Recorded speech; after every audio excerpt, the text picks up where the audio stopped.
இப்போ ஒரு 10 செகண்ட் போச்சா, அவ்வளோதான் வாழ்க்கை. சார் நீங்கள் மைண்ட் வாய்ஸ் நினச்சி சத்தமாக பேசிட்டுருக்கீங்க. வீடியோ டைட்டில் வந்து பார்த்துருப்பீங்க.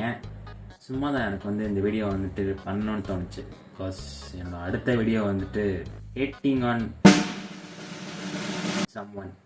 இந்த வீடியோ பண்ணிட்டு அந்த வீடியோ பண்ணால் who deserves actual hate and who doesn't அப்படிங்கிற மாதிரி 2 வீடியோவாக பிரித்து பண்ணுற மாதிரி இருக்கும். ஸோ அதனால் இந்த வீடியோ பண்ணுறேன். Why do I defend மணிச்சோ?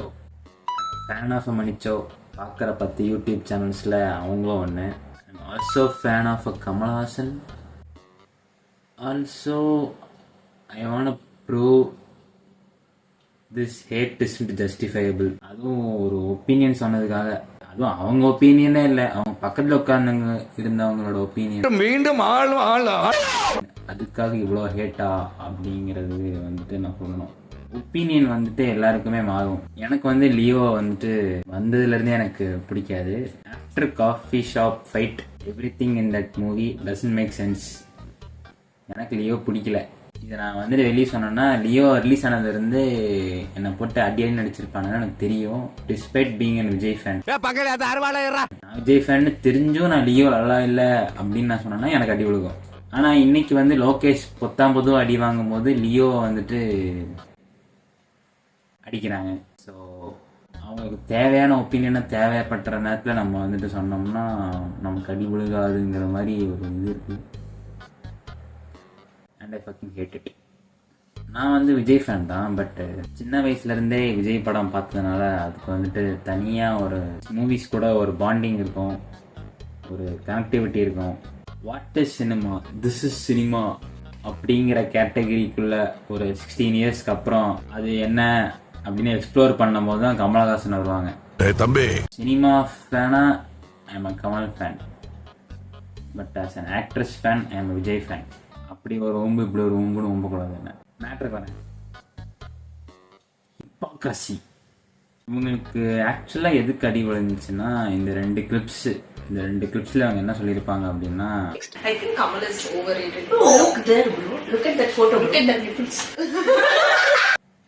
யா, ரெண்டுமே மணிச்சோ சொல்லலை, மணிச்சோ பக்கத்தில் உட்காந்துருந்தவங்க சொல்லியிருக்காங்க. முதல்ல கமல் இஸ் ஓவர் ரேட்டட் அப்படின்னு சொன்னது ஒரு ஒப்பீனியன் தானே. அதுக்கு வந்துட்டு ஏன் இவ்வளோ அடி விழுகணும் அப்படிங்கிற மாதிரி ஒரு டவுட் இருக்கு. ப்ளஸ் கமல் இஸ் ஓவர் ரேட்டட்னு கமலே சொல்லுவார்.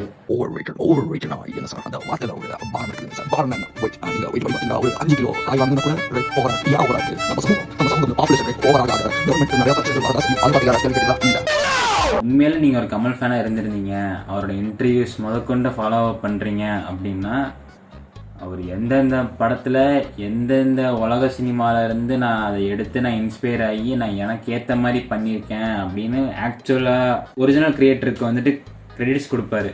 நீங்க வந்து என்ன பாட்டுறத விட அவரை பாராட்டுற மாதிரி தான் இருக்கும் அப்படிங்கிற மாதிரி அவரே இது பண்ணிக்குவாரு. நான் அந்த அளவுக்கு இது இல்லை அப்படிங்கிற மாதிரி.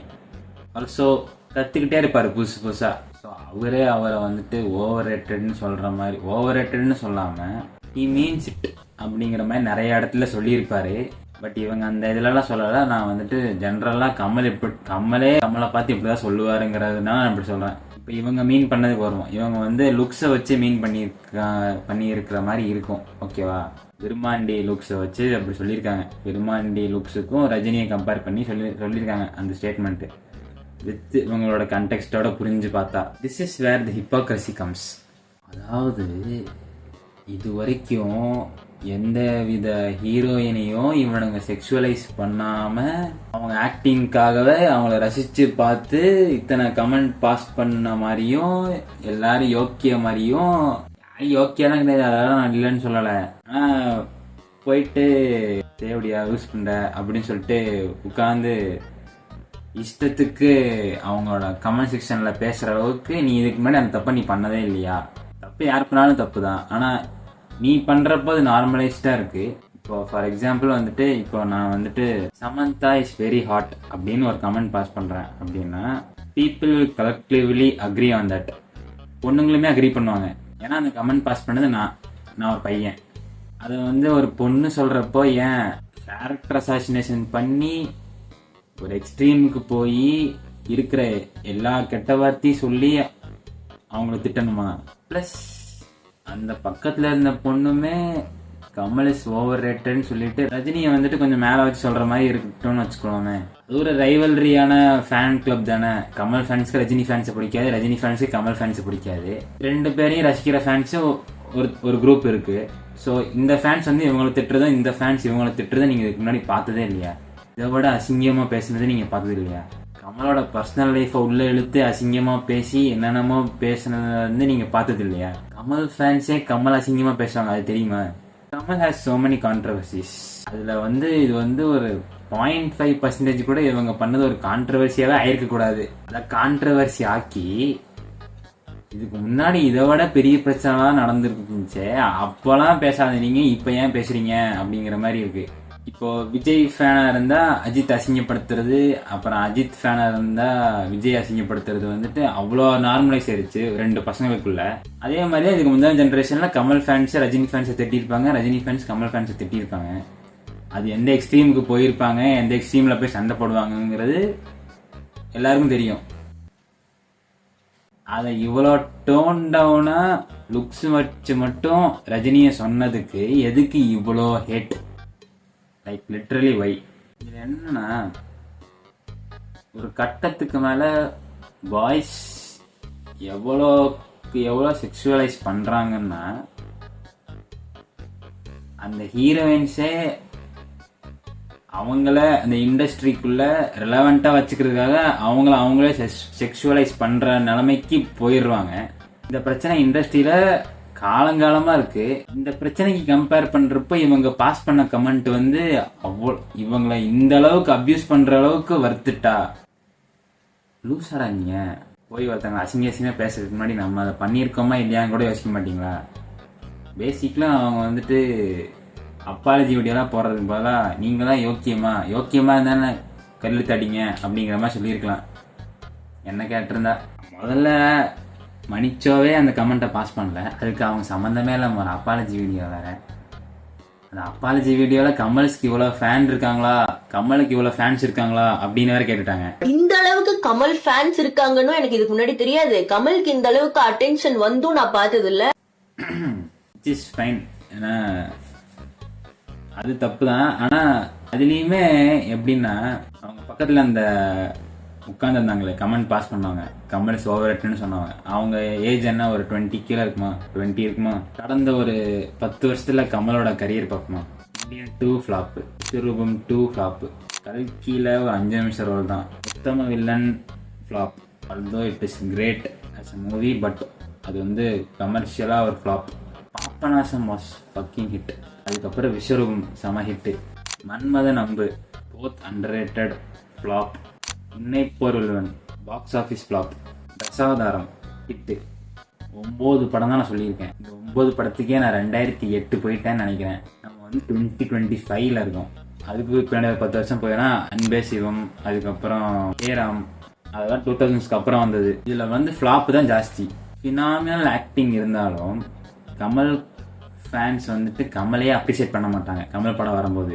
இதுல கமல் படத்தையே பார்க்காதவங்க, அதுவும் ஒரு ரஜினி ஃபேனா இருக்கிறவங்க, கமலை பத்தி சொன்னதுக்கு கமல் ஃபேன்ஸ்க்கு எங்க இருந்து இவ்வளவு கோவம் வருது?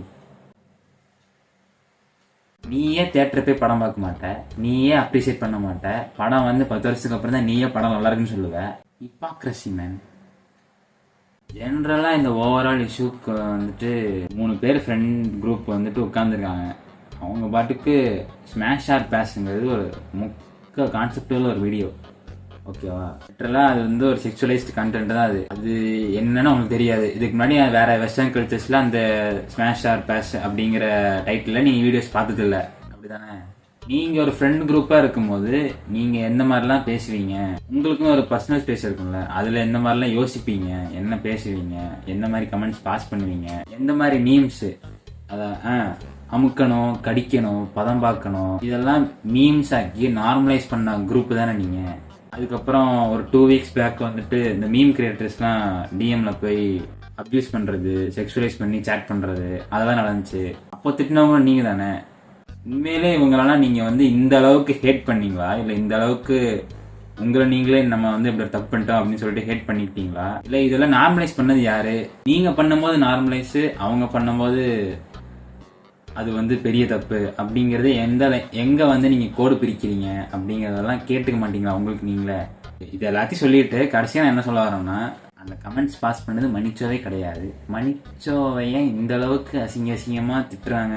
ஆன்லைன்ல ஒரு எக்ஸ்டென்ட்டுக்கு மேல போயிட்டு இந்த அளவுக்கு ஹேட் தேவையில்லை அப்படிங்கறது நினைக்கிறேன். Defending her with this point. Potato face கூட ஒரு ஸ்டோரி போட்டிருந்தாங்க. அவங்க என்னைக்கோ பண்ண ஒரு தப்பு, அதுக்கு வந்துட்டு கீழே சூத்த மூடு தேவடியா அந்த மாதிரி சொல்லிட்டு ஏகப்பட்ட கமெண்ட்ஸ் வந்து வந்துகிட்டே இருக்கு. இது வந்து தேவையில்லை. கிரிட்டிசிசம் வேற, அபியூஸ் வேற. ரெண்டையும் கன்ஃபியூஸ் பண்ணிக்கிட்டு உங்களோட பர்சனல் வெறுப்பை வந்து இதில் திணிச்சு ஒருத்தவங்களை தேவையில்லாம அசிங்கப்படுத்த வேண்டாம். எஸ், ஆனால் அடுத்த வீடியோவில் நான் ஒருத்தனை அசிங்கப்படுத்துவேன். யாருன்னா லோகேஷ் கனகராஜ். எனக்கு அவனை பற்றி ஏகப்பட்டு சொல்லணும். பேசிக்கலாக நான் அந்த இன்டர்வியூ வந்துட்டு இன்னைக்கு தான் நான் ஃபுல்லாக பார்த்தேன். வயிறு எரியுது எனக்கு அந்த இன்டர்வியூ. ஸோ என்னோட ஒப்பீனியன்ஸ் எல்லாம் நெக்ஸ்ட் வீடியோவில் why do I hate Lokesh Kanagaraj அப்படின்னு நான் போட போகிறேன். பை, நெக்ஸ்ட் வீடியோவில் பார்ப்போம்.